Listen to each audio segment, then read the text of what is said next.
आप सभी को नमस्कार।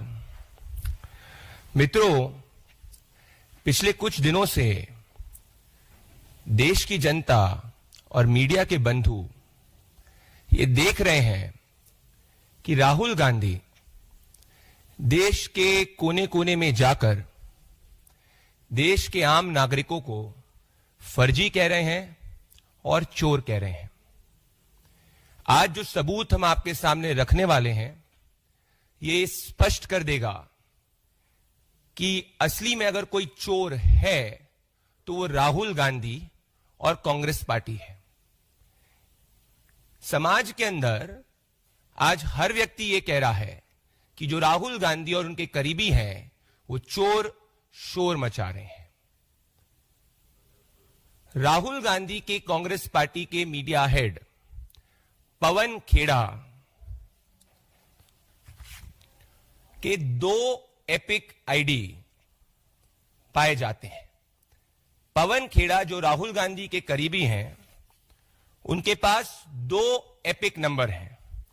एपिक नंबर XHC199238 जो असेंबली कॉन्स्टिट्यूएंसी 41 जंगपुरा का है, और एपिक नंबर SJE0755967 जो असेंबली कॉन्स्टिट्यूएंसी 40 का है।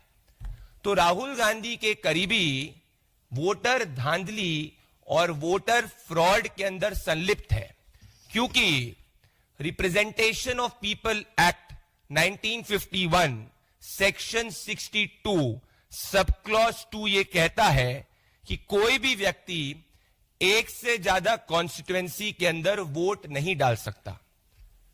हम राहुल गांधी से यह पूछना चाहते हैं कि जब उन्हीं के खुद के मीडिया हेड के 2 एपिक नंबर जो मैं आपके सामने यहां रख रहा हूं, आप देख सकते हैं क्लियरली कि ये एक एपिक नंबर है और ये दूसरा एपिक नंबर है, जो रिप्रेजेंटेशन ऑफ पीपल एक्ट के हिसाब से क्रिमिनल है, गैर कानूनी है, उसका सेक्शन 62 सब क्लॉज 2 को वायलेट करता है।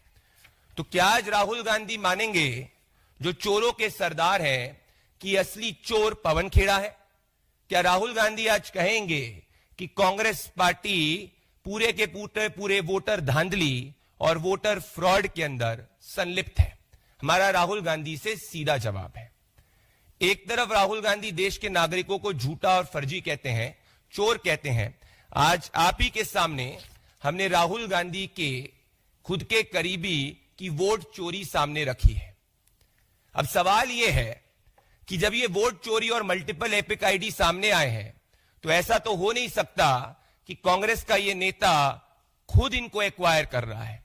मतलब क्या कांग्रेस पार्टी, राहुल गांधी एक वोटर धांधली का रैकेट चला रहे हैं, जिसमें वो अलग अलग कांग्रेस के नेताओं को मल्टीपल एपिक आईडीज जब उनके पास पाए जाते हैं, उन सबको संरक्षण राहुल गांधी देते हैं। तो राहुल गांधी के हिसाब से राहुल गांधी के करीबी वोट चोर हैं, और इन वोट चोर को संरक्षण सवा चोर और सबसे बड़े चोर राहुल गांधी ने दिया है। इसका जवाब राहुल गांधी को देना चाहिए, क्योंकि राहुल गांधी आर्टिकल 326 संविधान की representation of people act 1951 section 62 sub clause 2 का उल्लंघन करते हुए दिख रहे हैं। अब राहुल गांधी इस पे शांत क्यों है, ये मैं आपके सामने बताऊंगा। क्योंकि पूरा गांधी वाड्रा परिवार वोट चोरी और वोटर धांधली के रैकेट के अंदर संलिप्त है। आप याद करिए, 1980 में सोनिया गांधी जी देश की नागरिक नहीं बनी थी और उनका वोटर लिस्ट में नाम आया था। उसके बाद 1982 के अंदर हमने प्रोटेस्ट करा तो वो नाम हटा, और सोनिया गांधी की इस वोटर धांधली के ऊपर अभी तक राहुल गांधी शांत है। याद करिए, 1991 के अंदर ये रिप्रेजेंटेशन ऑफ पीपल एक्ट कहता है कि जब कोई कैंडिडेट मौजूद होता है तो उसके साथ में कोई और मौजूद नहीं हो सकता। सोनिया गांधी 1991 में खुद वोटर बूथ के ऊपर मौजूद पाई गई थी। तो जो परिवार का इतिहास वोटर धांधली और वोट चोरी का रहा है, आज उसको ये जवाब देना चाहिए कि उन्हीं के करीबी और उन्हीं के पार्टी के मीडिया हेड जब मल्टीपल एपिक आईडी के साथ में पाए जा रहे हैं, तो क्या राहुल गांधी को इसकी जानकारी थी? क्या राहुल गांधी के हिसाब से वो वोट चोर है? क्या राहुल गांधी उनको अपनी पार्टी से हटाएंगे? और क्या ये इकलौते ऐसे कांग्रेस के नेता हैं जो ऐसी वोटर धांधली के अंदर सामने आए गए? याद करिए दोस्तों कि बिहार चुनाव के पहले अभी इसी वक्त थोड़े समय पहले की बात है कि तेजस्वी यादव के मल्टीपल एपिक आईडी सामने आए थे। जिस एपिक नंबर से तेजस्वी यादव ने 2020 और 25 के चुनाव में वोट किया था, वो प्रेस के सामने दूसरा एपिक आईडी सामने दिखाते हुए पाए गए थे। तो क्या इसके बारे में भी राहुल गांधी शांत थे?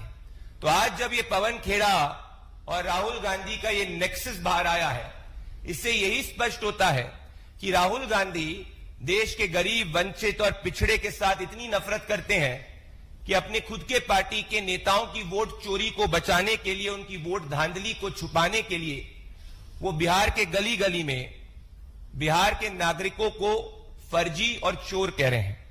राहुल गांधी को हम 5 सवाल पूछना चाहते हैं। पहला, कि क्या पवन खेड़ा की इस वोटर धांधली के बारे में, जिसमें उन्होंने मल्टीपल एपिक आईडीज उनके पास पाए गए हैं, क्या उनको इसकी जानकारी थी? क्या राहुल गांधी पवन खेड़ा को वोट चोर कहेंगे? क्या राहुल गांधी ये कह सकते हैं कि जो गांधी वाड्रा परिवार, सोनिया गांधी जी से लेकर अब राहुल खुद, जिनकी वायनाड से लेकर अब वोटर धांधली देश की जनता के सामने आई है, वो एसआईआर का विरोध इसीलिए कर रहे हैं क्योंकि उनकी ये सब धांधली बंद हो जाएगी और इसीलिए राहुल घबराए हुए हैं। वो घुसपैठियों का समर्थन करते हैं और साथ में अपने पार्टी के नेताओं का वोट फ्रॉड को बचाने के लिए और प्रोटेक्ट करने के लिए बिहार के गरीब और देश के गरीब और वंचित को चोर कहते हैं। आज देश की जनता के सामने असली चोर राहुल गांधी है। हमारा चौथा सवाल यह है कि हमने तब भी पूछा था कि सोनिया गांधी कैसे देश की नागरिक नहीं थी, तब उनके पास में वोटर इलेक्टोरल रोल में उनका नाम आया। अभी तक राहुल गांधी शांत है। हम वापस से राहुल गांधी से पूछना चाहते हैं, उनकी माताजी सोनिया गांधी के 1980 की इस वोटर धांधली के पूरे रैकेट के लिए क्या वो देश की जनता से माफी मांगेंगे? और जब ये multiple epic ID Pawan Khera जो हमेशा उनके साथ घूमते हैं सामने आए हैं, तो क्या राहुल गांधी ये स्वीकारेंगे कि कांग्रेस के अंदर ही एक वोट चोरी का रैकेट चल रहा है और एसआईआर का विरोध कांग्रेस पार्टी इसीलिए कर रही है क्योंकि जब ये वोट चोरी का रैकेट बंद हो जाएगा, कांग्रेस पार्टी जितनी सीटें भी लेके आई है उतनी भी सीट नहीं लेके आ पाएगी। अभी तक याद करिए, राहुल गांधी ने एफिडेविट के ऊपर इलेक्शन कमीशन को यह नहीं दिया है कि जो उनके आरोप थे उसमें उनको खुद को विश्वास है।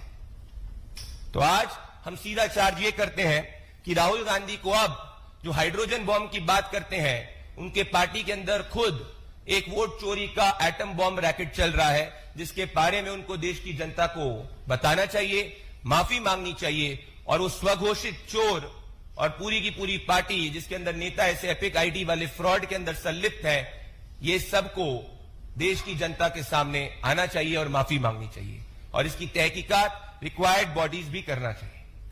दोस्तों, एक और बात मैं आपके सामने लाना चाहता हूं और वो ये है कि आप याद करिए कि महाराष्ट्र चुनाव के समय भी राहुल गांधी ने इसी तरीके का झूठ बोला था और जब ये बॉम्बे हाईकोर्ट के अंदर उनके झूठे आरोपों का पूरा मामला गया तो बॉम्बे हाईकोर्ट ने ये कहा कि do not waste our day. फिर ये मामला सुप्रीम कोर्ट के अंदर गया और सुप्रीम कोर्ट ने भी राहुल गांधी के महाराष्ट्र चुनाव के जितने भी आरोप हैं उनको निराधार कहा। तो बार बार जब इनका झूठ संवैधानिक संस्थाओं के सामने, कोर्ट ऑफ लॉ के सामने जब एक्सपोज होता है, तब भी राहुल गांधी झूठ क्यों बोलते हैं? क्योंकि राहुल गांधी लोकतंत्र विरोधी व्यक्ति हैं और एक खतरनाक आदमी है जिनकी मंशा यह है कि जब देश की जनता तीसरी बार प्रधानमंत्री नरेंद्र मोदी जी को चुनती है और जब देश की जनता लोकतांत्रिक रूप से पूरे के पूरे डेमोक्रेटिक प्रोसेस में पार्टिसिपेट करती है, तो जो 90 चुनाव हार चुके हैं ये परिवारवादी अब इस देश में जनता के मन में अविश्वास की भावना लगातार झूठ के सहारे डालना चाहते हैं। अभी तक देश की जनता ने इनके इस लोकतंत्र विरोधी पूरी की पूरी जो प्लान है इसको एक्सपोज किया है और देश की जनता चट्टान के रूप में, देश का गरीब चट्टान के रूप में राहुल गांधी के इस पूरे षड्यंत्र के खिलाफ खड़ा हुआ है। और राहुल गांधी ये जानते हैं, परंतु जो जनता का विश्वास काम के आधार पर नहीं जीत सकता, वो सिर्फ लोकतंत्र में झूठ का सहारा लेता है और राहुल गांधी ठीक वही कर रहे हैं। इसीलिए आज हम देश के जितने भी बुद्धिजीवी, मीडिया के जन और आम जनमानस को कहना चाहते हैं, राहुल गांधी के इस लोकतंत्र विरोधी षड्यंत्र और ये लोकतंत्र विरोधी बयानबाजी जो झूठ के पुलिंदे के ऊपर टिकती है, इससे सबको सचेत होना चाहिए। क्योंकि वही व्यक्ति बार बार झूठ बोलता है जिस व्यक्ति को पता है कि उसके पास सच्चाई की बुनियाद नहीं है। तो Rahul Gandhi is not a very innocent man. He's a dangerous man who wants to create democratic deficit in this country.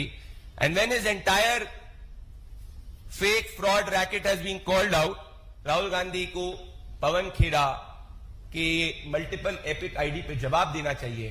और हम ये मानते हैं कि पवन खेड़ा ऐसा धांधली बिना राहुल गांधी के इंफॉर्मेशन के, उनके सुपरविजन के, उनके नॉलेज के नहीं कर सकते थे। तो असली वोट चोर राहुल गांधी है। मैं अंत में एक पैटर्न आपके सामने रखना चाहता हूं और वो पैटर्न ये है कि देश की मीडिया ये देखे कि कैसे हर सीजन में राहुल गांधी एक झूठ जो है वो सामने रखते हैं। 6 महीने तक इन्होंने कहा था कि ईवीएम को रिग किया जा सकता है। जब फिर बात आई ईवीएम को रिग करने की, तो एक भी राजनीतिक दल विपक्ष का सामने नहीं आया। फिर ये लेके आए कि महाराष्ट्र का चुनाव जो है वो फर्जी हुआ है। फिर वो मामला कोर्ट के अंदर गया तो इनके झूठ जो है वो सामने आए, फिर ये चुप हो गए। अभी एसआईआर का विरोध इसीलिए कर रहे हैं और हर दिन देश के गरीब को झूठ इसीलिए बोल रहे हैं क्योंकि ये जानते हैं कि इनके जो 2 प्लैंक हैं, घुसपैठिया समर्थन और कांग्रेस पार्टी के नेताओं का वोट फ्रॉड, जिसका एक उदाहरण मैंने आपको पवन खेड़ा का दिया, जिसमें मल्टीपल एपिक आईडीज रखते हैं, ये सब एसआईआर के बाद में बंद हो जाएगा। और जितनी सीटें अभी कांग्रेस पार्टी की आ रही है, उतनी भी सीटें कांग्रेस पार्टी की नहीं आएगी। इसीलिए ये फड़फड़ा रहे हैं।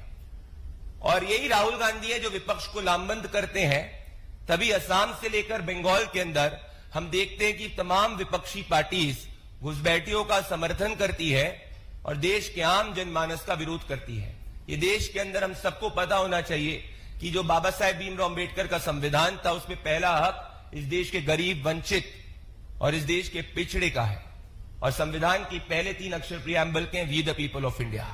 इसीलिए हम यहां आपके जरिए राहुल गांधी को चेताना भी चाहते हैं और राहुल गांधी को ये कहना भी चाहते हैं कि अपने लोकतंत्र विरोधी षड्यंत्र को बंद करो।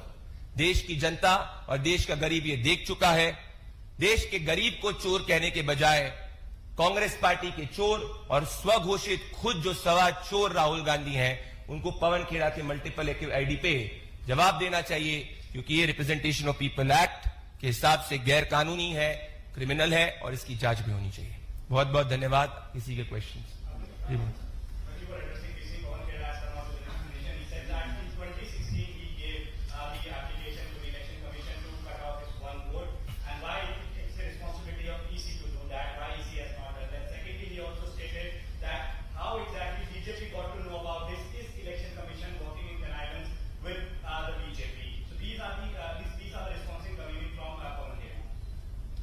Well, Mr. Pawan Kheda is completely exposed in front of the people of the country, and these words might be of Mr. Pawan Kheda, but he has got direction from Rahul Gandhi. What we want to ask in charge here is the following: that when it was evident that Mr. Pawan Kheda had multiple epic IDs, if Mr. Pawan Kheda's intention and Rahul Gandhi's intention would have been honest, he would have on himself come out openly and said that he had multiple epic IDs and he had given an application to the Election Commission. His silence speaks about the complicity of Rahul Gandhi, and it speaks volumes that a man who calls the people of India chore himself is carrying a tribe